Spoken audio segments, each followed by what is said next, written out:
Si votre véhicule est équipé d'une boîte de vitesse automatique, vous pouvez toujours choisir de changer de vitesse manuellement. Lorsque le sélecteur de vitesse est déplacé de la position de conduite à la grille de sélection manuelle avec le véhicule à l'arrêt ou pendant la conduite, la boîte de vitesse passe en mode manuel.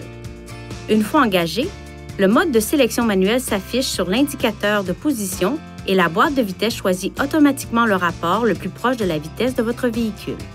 Tirez sur la manette de changement de rapport droite pour passer au rapport supérieur ou tirez sur la manette de changement de rapport gauche pour rétrograder. En cas d'utilisation des manettes de changement de rapport, le mode manuel se désactive au profit du mode automatique après une période de non-utilisation.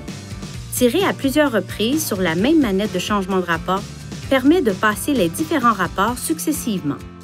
Utilisez les rapports 9 à 6 pour conduire dans des conditions normales sur l'autoroute. Utilisez le 5e rapport lorsque vous conduisez sur de longues montées ou pour vous servir du frein moteur sur de longues descentes. Les vitesses de la 4e à la 2e sont idéales pour gravir des pentes ou les descendre à l'aide du frein moteur.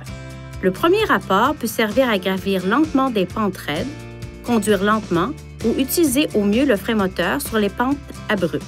Ne roulez pas à grande vitesse pendant des périodes prolongées avec une vitesse enclenchée inférieure à la 6e. Ceci augmente la consommation de carburant.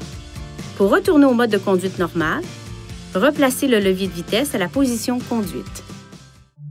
Veuillez consulter le manuel du conducteur pour obtenir des renseignements importants concernant la sécurité et les limites du système et pour en savoir davantage au sujet de son utilisation et de ses caractéristiques.